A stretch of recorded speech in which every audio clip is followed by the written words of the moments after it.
Coat తీసేసి నా కాళ్ళ దగ్గర పడేస్తావు. నీ కోట్ని నా బోట్లతో నలిపేస్తాను.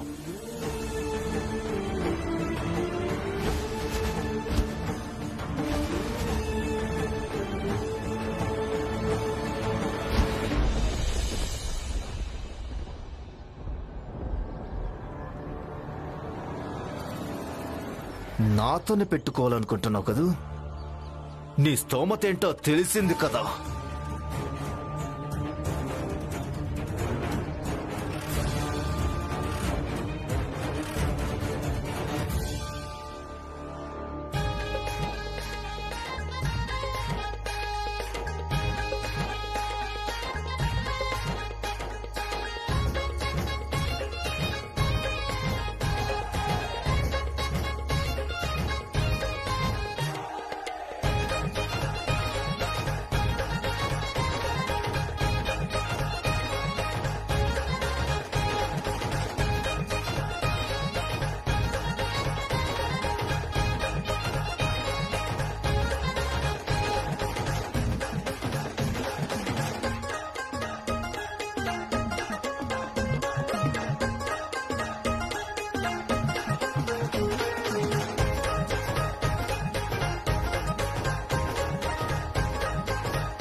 లక్ష్మి,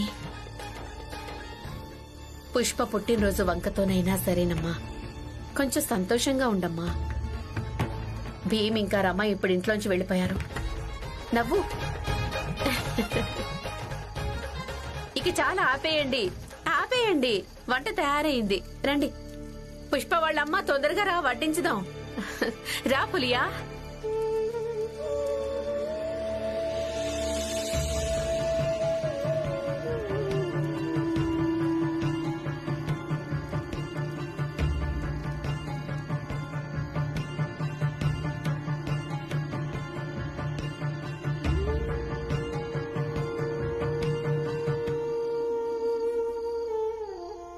చూడండి, ఎంత సంతోషంగా ఉంది కదా.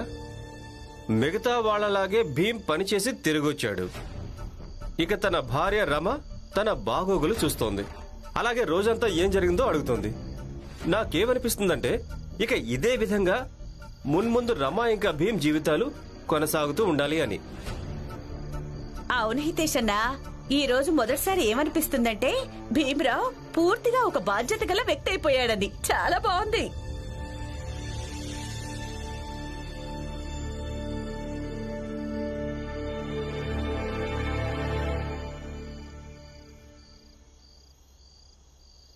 రామ్జీ అన్న, పురంజన్ అన్న, చేపలు పట్టేస్తున్నారా? వాసన గుమ్మగుమ్మలాడుతుంది.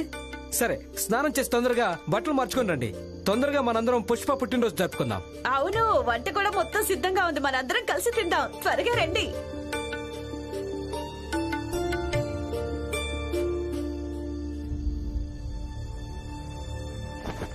రామ్జీ, ఏంటి ఏమైంది?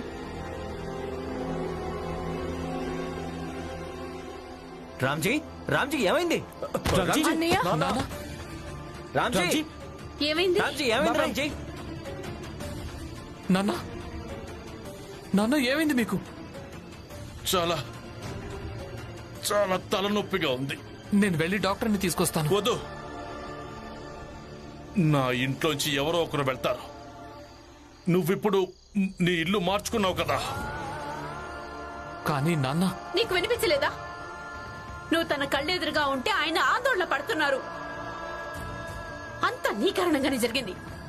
ఇక్కడి నుంచి దూరంగా వెళ్ళిపో. నాన్న, నేను తీసుకొస్తాను. త్వరగా వెళ్ళు, వెళ్ళు. నాన్న మీరు వెళ్ళు.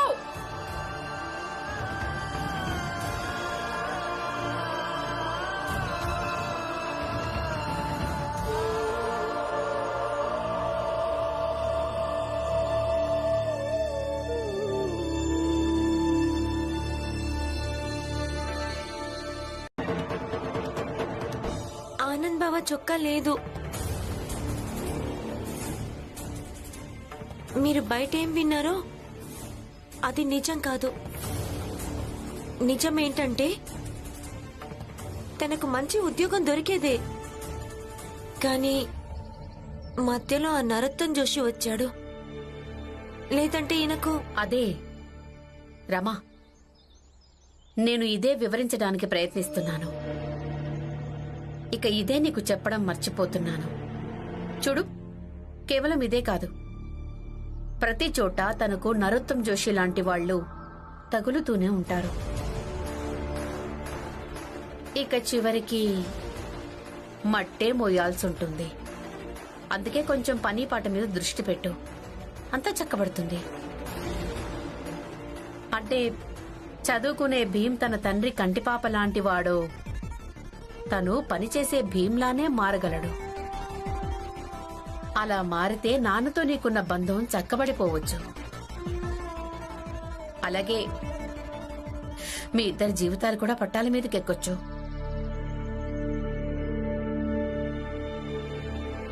నేను మంచి కోసమే చెప్తున్నాను. ఆ తర్వాత ఇక మీ ఇద్దరిష్టం.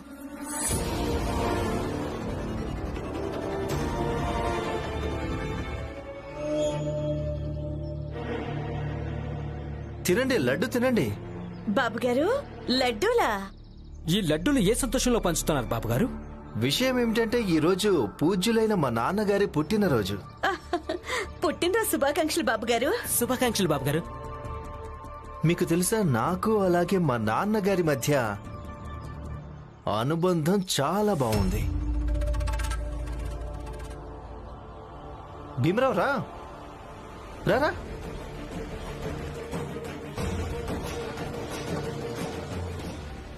నిజమే.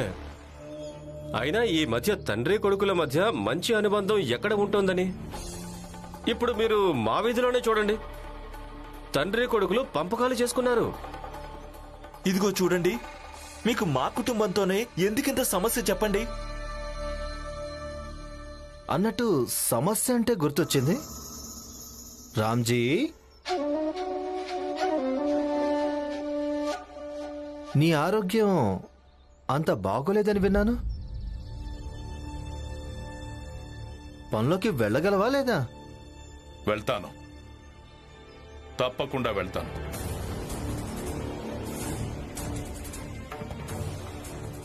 పైగా నేను ఇది కూడా రుజువు చేసుకోవాలి.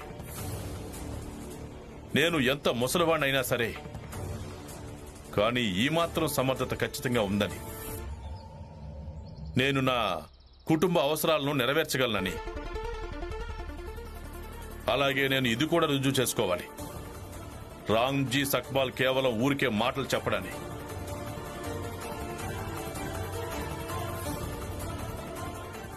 వెళ్ళండి, మీ పనులు చేసుకోండి. ఎలా సాగుతుండేదో అలాగే సాగుతూ ఉంటుంది. మిగతాదంతా నేను చూసుకుంటాను. అన్నయ్య, మరీ ఇంత కోపం మంచిది కాదు. భీమును క్షమించొచ్చు కదా. వాడి వల్ల తప్పు జరిగింది.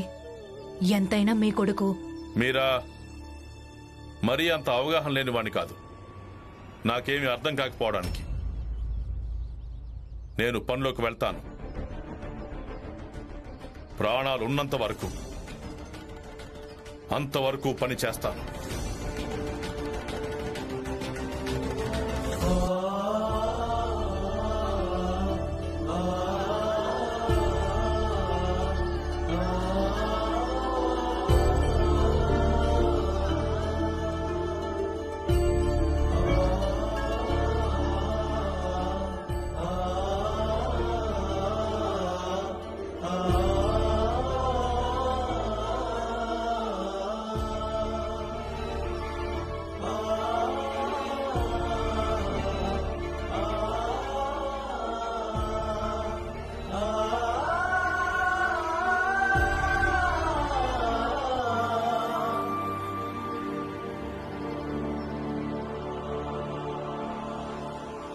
నువ్వు ఎంతగా చదువుకుంటున్నావో ఆ లెక్క ప్రకారం నీకు ఏ ఉద్యోగం దొరికింది?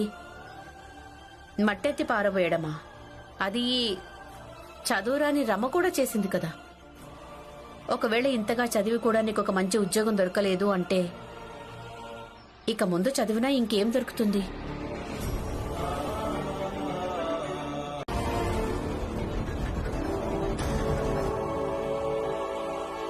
నీకున్న స్తోమతేంటో అర్థమైందా?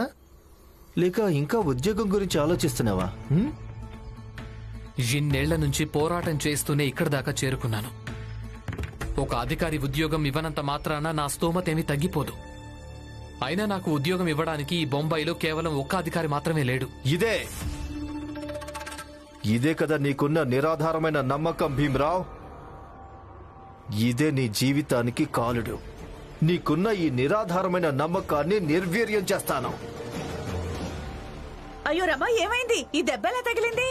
నేనేం కావాలని చేయలేదు, పొరపాటున జరిగింది. నేను కేవలం కుండ తీసుకుని వస్తున్నాను, తడపట్టంతో జారిపడింది. కావాలనేం చేయలేదు రమ్మా. నీ వల్ల ప్రతి పని దానికదే జరుగుతుంది. అలా ఎలా పొరపాటున పడిపోయింది? ఆగండి, ఆవిడతో నేను మాట్లాడతాను. ఇప్పుడేంటి, కత్తి తీసుకుని తన గొంతు కోయమంటారా? ఎవరు వల్లైనా పొరపాటు జరుగుతుంది. ఇది మరీ బాగుంది. దలేమ్మా, తీసుకెళ్ళి ఏదైనా మందురాయి. లేరమ్మా.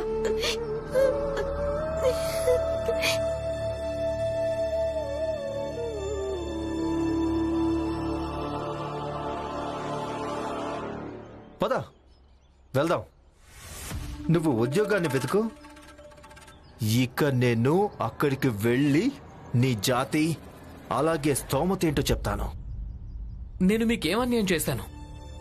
నన్నెందుకు ఇంతగా ఇబ్బంది పెడుతున్నారు? నన్ను ఒంటరిగా వదిలేయచ్చు కదా. వింతగా ఉంది. మన ఆలోచనలు ఎంతగా కలుస్తున్నాయో భీమరావు. నా కోరిక కూడా ఇదే, నిన్ను ఒంటరిగా వదిలేయాలని. అన్నింటికీ దూరంగా. చదువు గాని, కుటుంబం గాని, ఉద్యోగం కాని ఏది నీ దగ్గర ఉండదు. చూడు. ఏం చేస్తారో చేసుకోండి.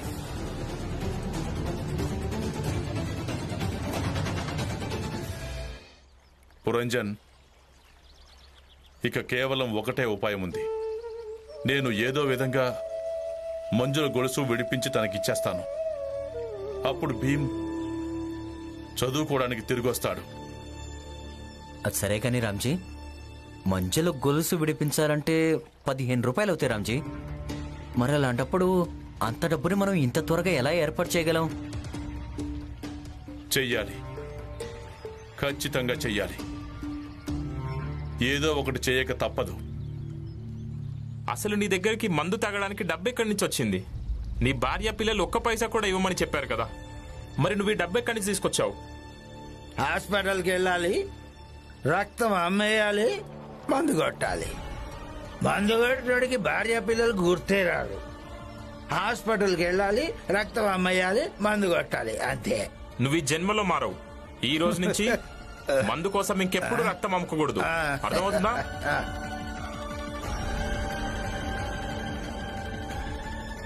హాస్పిటల్కి వెళ్ళాలి, రక్తం అమ్మేయాలి, మందు కొట్టాలి. పురంజన్, నేను ఇప్పుడే వస్తాను. రామ్జీ, నువ్వు ఆసుపత్రికి వెళ్ళి రక్తాన్ని అమ్మటానికి వీల్లేదు. పురంజన్, నా చెయ్యి వదులు. నా దగ్గర మరో ఉపాయం ఏది లేదు. రామ్జీ, నీకు ఆరోగ్యం అస్సలు బాలేదు. నువ్వు చాలా నీరసంగా ఉన్నావు. ఇలాంటి సమయంలో ఇలాంటి పిచ్చి పనులు చేయకు. బానే ఉన్నాను. అలాగే నా గుండె కూడా చాలా దృఢమైంది. ఎంత దృఢమైందంటే ఎట్టి పరిస్థితుల్లోనూ నేను నా కొడుకుని చదువు నుంచి దారి మళ్ళనివ్వను. రామ్జీ, సరే నువ్వు వెళ్తావు కదా, అయితే వెళ్ళు. నేను వెళ్ళి భీమ్కి మొత్తం చెప్పేస్తాను. చెప్పేయ్, తప్పకుండా చెప్పేయ్. కానీ చెప్పడానికి ముందు కాసేపటి దాకా రామ్జీలాగా మారి ఆలోచించు. పురంజన్ లాగా మారి కాదు.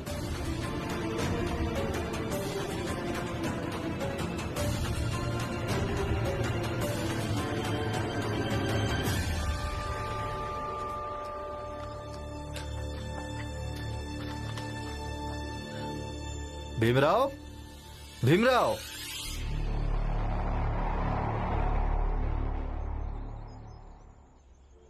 బ్యారిస్టర్ అవుతానన్నావు. నువ్విప్పుడు డాక్టర్ అవుతావా? మీరు నా వెంటెందుకు పడుతున్నారు? వెళ్ళండి, వెళ్ళి మీ పని చూసుకోండి. లేదు, వెళ్ళిపోవడానికి రాలేదు. నీకు నీ స్తోమత ఏంటో చూపించడానికి వచ్చాను. పద, అరే పద. కొంపదీసి భీమ్ రామ్జీని చూడలేదు కదా?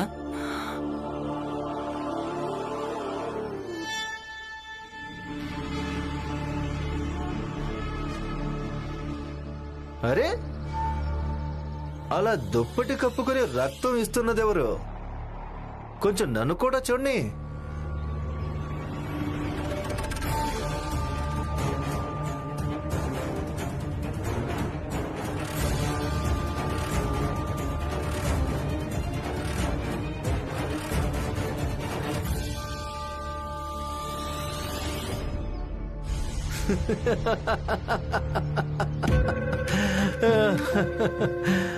బాగుంది, చాలా చాలా బాగుంది. రా చూడు పురంజన్, కొడుకు అక్కడ యోగ్యతల్ని పరిశీలించుకునే పనిలో ఉన్నాడు. ఇక తండ్రి ఇక్కడ రక్తం అమ్ముతున్నాడు. మిగిలింది నా చెరువు. అది ఏమైతే ఏంటి, అంతేనా పురంజన్? లేదు లేదు, అలా ఏం లేదు. మేమిద్దరం ఇప్పటిదాకా చెరువు దగ్గరే ఉన్నాం. ఇదిగో ఇంకాసేపట్లో మళ్ళీ అక్కడికి వెళ్ళిపోతాం. త్వరగా చేరుకోండి. నా దుప్పటి అక్కడి నుంచి ఇక్కడికెలా వచ్చింది? అయ్యో ఆగు, దుప్పటి తీసుకోవడానికి ముందు ఏదైనా కనుక్కో. దుప్పటిని ఎవరు ఉపయోగించుకున్నారో, అతను ఏ జాతి వాడో.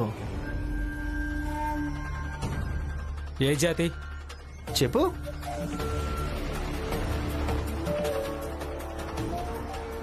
అర్థమైంది. నా దుప్పటి నాశనం అయిపోయింది. ఇప్పుడేం చేయాలి? ఆగో, నేనున్నాను కదా, మీకు నేను ఉపాయం చెప్తాను. ఇప్పుడే ఈ రక్తం అమ్మాడు, ఆయనకు డబ్బులు కూడా వస్తాయి. దుప్పటికి బదులు డబ్బులు తీసుకో, సరేనా? అన్నట్టు పురంజన్, నువ్వు మాత్రం మొదలు పెట్టద్దు. నేను మంచివాణ్ణి కాదని, కఠినమైన వాణ్ణని, నాలో దయ లేదని, నేను చాలా దయగలవాణ్ణి. సరే, ఈరోజు మీరు పనిలోకి రావద్దులే, విశ్రాంతి తీసుకోండి. సరేనా రాంజీ? ఆరోగ్యం జాగ్రత్త.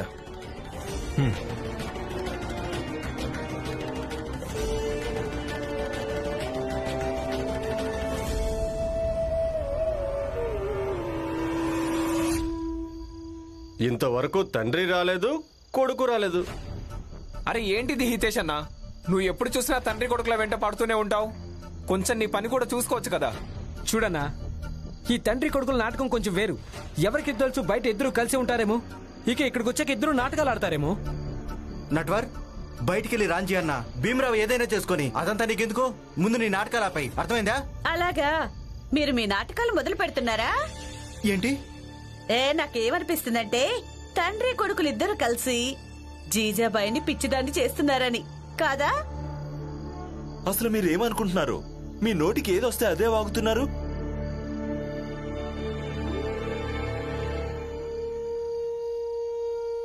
అరే భీమ్, నువ్వు వచ్చేసావా? మరి మీ నాన్న ఎక్కడున్నాడు?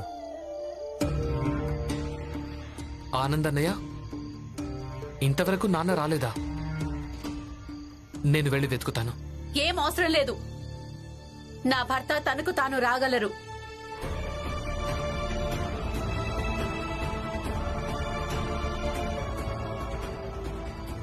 పద. నాన్న. అన్నయ్య, అన్నయ్య, అసలు ఇదంతా ఏంటి? మీరు బాగానే ఉన్నారు కదా? ఈ దుప్పటి మీకు జ్వరం రాలేదు కదా? లేదు, బానే ఉన్నాను. కేవలం కొంచెం చలిగా అనిపించింది, అందుకే ఈ దుప్పటి కొన్నాను. మీకు దుప్పటి కొనాల్సిన అవసరం ఏముంది? ఎవరినైనా ఇంటికి పంపించాల్సిందే. అయినా ఇంట్లో డబ్బులు చాలా తక్కువగా ఉన్నాయి. జీజాబాయ్, ప్రతి విషయంలో ఇలా అడ్డుపట్టం అవసరమా? అప్పుడప్పుడన్నా శాంతంగా ఉండు. పురంజన్, తనని మాట్లాడినివ్వు. అందరికీ తమకు నచ్చినట్టు తమ ఇష్ట ప్రకారం బ్రతికే హక్కు ఉంది.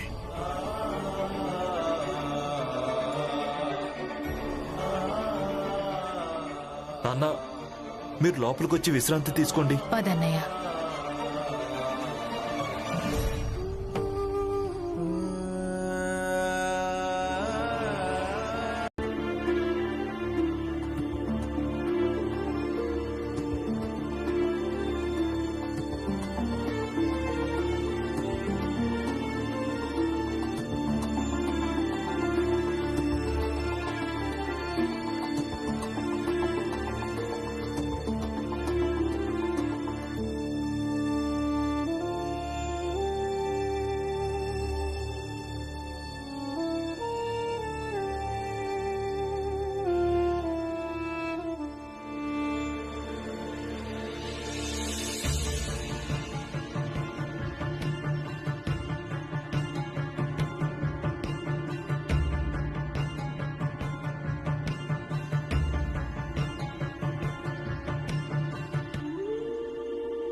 రామ్జీ, ఉత్తరం భీమ్ రాసింది కదా, ఎందుకలా చించి పారేశావు?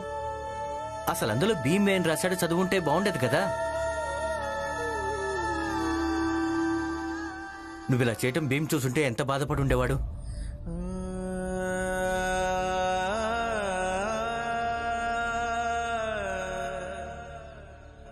నేను నిన్న రాత్రే చదివాను. నువ్వేమనుకుంటున్నావు? నా కొడుకు వచ్చి నా శరీరాన్ని తాకితే ఇక అది నాకు ఏమాత్రం తెలియదు అనుకుంటున్నావా?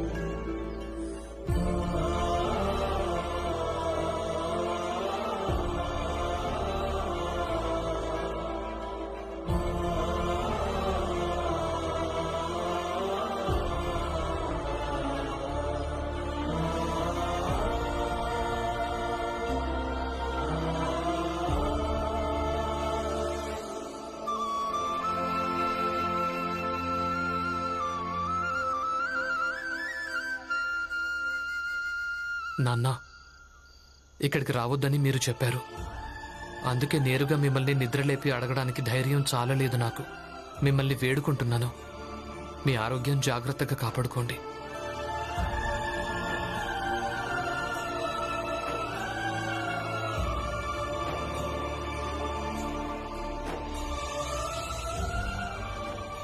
అలా ఏం లేదు పురంజన్. నేను భీమ్ రాసిన ఉత్తరాన్ని గౌరవించనని, అలాగే ఏ తండ్రి తన కొడుకు తన గురించి బెంగపడ్డం ఎందుకు నచ్చదు చెప్పు. కానీ నా బాధ అంతా ఒక్క విషయంలోనే, భీమ్ తన గురించి పట్టించుకోవడం లేదని. సర్లే, నేను వెళ్ళి తయారీ వస్తాను. పనిలోకి వెళ్దాం. ఇప్పుడు నీ ఆరోగ్యం బానే ఉంది కదా రామ్జీ? పర్వాలేదు, ఇప్పుడు జ్వరం కూడా లేదు. ఏమైంది? అత్తయ్య, నేను ఒక పెద్ద శుభవార్తను తీసుకొచ్చాను. అవునా? నాకు చాలా మంచి ఉద్యోగం దొరికింది. ఏంటి అన్నయ్య, మీకు ఉద్యోగం దొరికిందా? ఎక్కడా? మీకేం ఉద్యోగం దొరికింది? అత్తయ్య, సముద్రం ఓడుంటుంది కదా, అందులో వెళ్ళాలి. ఇక సరుకులు ఎక్కించి దింపుతారు కదా, అదే ఉద్యోగం. నిజంగా అది చాలా మంచి పని. జీతం ఎంత ఇస్తారు? నెలకు మొత్తం 3 రూపాయలు ఇస్తారు. అత్తయ్య, ఇక 2-3 నెలల్లో మన పరిస్థితులన్నీ చక్కబడతాయి. మనం మంజులో చైన్ విడిపించి తీసుకురావచ్చు. అలాగే భీమ్ కూడా మళ్ళీ మన ఇంట్లో ఉండడానికి వచ్చేస్తాడు. అలాగే నాన్న బెంగ మొత్తం తీరిపోతుంది. ఇక మొత్తం చక్కబడుతుంది. అన్ని చక్కబెట్టాల్సిన అవసరం ఏం లేదు. పని దొరికిందో లేదో భీమరావు గురించి మాట్లాడడం మొదలెట్టారా? వాళ్ళకి చెప్పేయండి మీరు ఈ పని చేయడం లేదని. లక్ష్మి, అసలు నువ్వేమంటున్నావు? అయినా నాకంటే ఇది ఇంకెవరికి ఎక్కువగా తెలుస్తుంది. కట్టుకున్న భర్త సంపాదిస్తే దాని ప్రయోజనం ఇంకొకరికి కలగడం.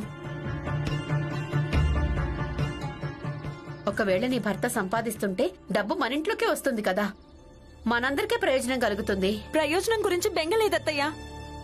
ప్రయోజనం కంటే ఎక్కువగా నాకు ఈయన గురించి బెంగుంది. నేను విన్నాను, ఓడలో వెళ్లే వాళ్ళు కొన్నిసార్లు నీటిలో మునిగిపోతుంటారట.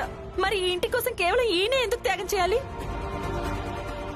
వాళ్ళక్కడ సంతోషంగా గడుపుతుంటే ఇక ఈయన తన ప్రాణాల్ని ప్రమాదంలో పడేయాలా? వద్దు, నేను చెప్తున్నాను, మీరు ఈ పని చేయడం లేదంతే. లక్ష్మి,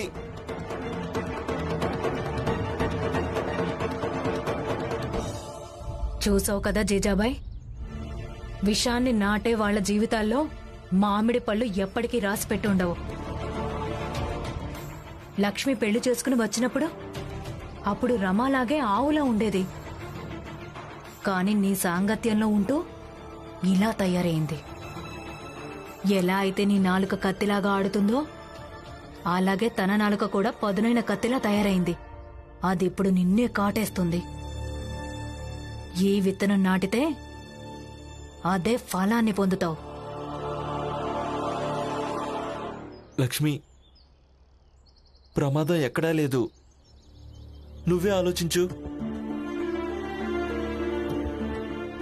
ఆ రోజు కేలిష్కర్ గురువుగారు అక్కడికి రాకుంటే నేను ప్రాణాలతో తిరిగొచ్చేవాణ్ణా?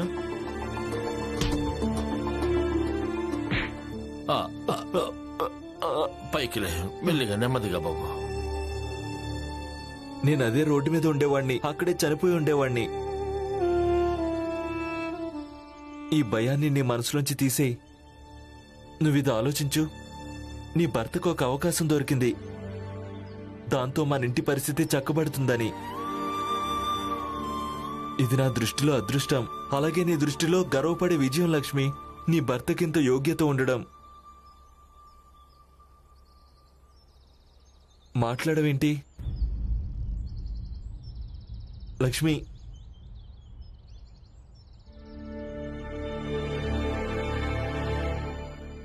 ఒక్క షరతు మీదే నేను మిమ్మల్ని ఈ పని చేయనిస్తాను. ఏంటో షరతు చెప్పు. అది మీరు ఇక్కడి నుంచి వెళ్ళిపోయి విడిగా ఒక ఇల్లు తీసుకోవాలి. అక్కడ కేవలం మీరు ఇంకా నేనే ఉండాలి. నీ మెదడు గాని చెడిపోయిందా లక్ష్మి? అలా జరగదు, అలా ఎప్పటికీ జరగదు. నేను నాన్నను అలాగే అత్తయ్యను ఈ పరిస్థితిలో వదిలేసి ఎక్కడికి వెళ్ళను. అయినా నువ్వు అమ్మని ఎలా వదిలిపెట్టగలవు లక్ష్మి? నువ్వు తనకి ఇష్టమైన దానివి కదా. కనీసం నువ్వు ఆ బంధాన్నైనా గౌరవించు. ఎందుకంటే మిగతా బంధాల విషయంలో నేను నీ మీద ఎలాంటి ఆశల్ని పెట్టుకోలేదు. నాకు కేవలం తెలిసింది కేవలం ఒక్కటే, అంత ప్రమాదం కొని తెచ్చుకొని మీరు డబ్బు సంపాదించినప్పుడు అవి కేవలం మీకోసం, మీ భార్య కోసం. అలాగే మీకు పుట్టబోయే బిడ్డ కోసమే ఖర్చు పెట్టాలని, అంతే. ఇంకెవరి కోసం కాదు. పిచ్చి పిచ్చిగా వాగకు లక్ష్మి. ఇక చెప్పేది విను, నేను రేపటి నుంచి పనిలోకి వెళ్తాను. సరే, మీరు రేపటి నుంచి పనిలోకి వెళ్తే నేను ఈ ఇల్లు వదిలేసి ఎక్కడికైనా వెళ్ళిపోతాను. గుర్తుపెట్టుకోండి.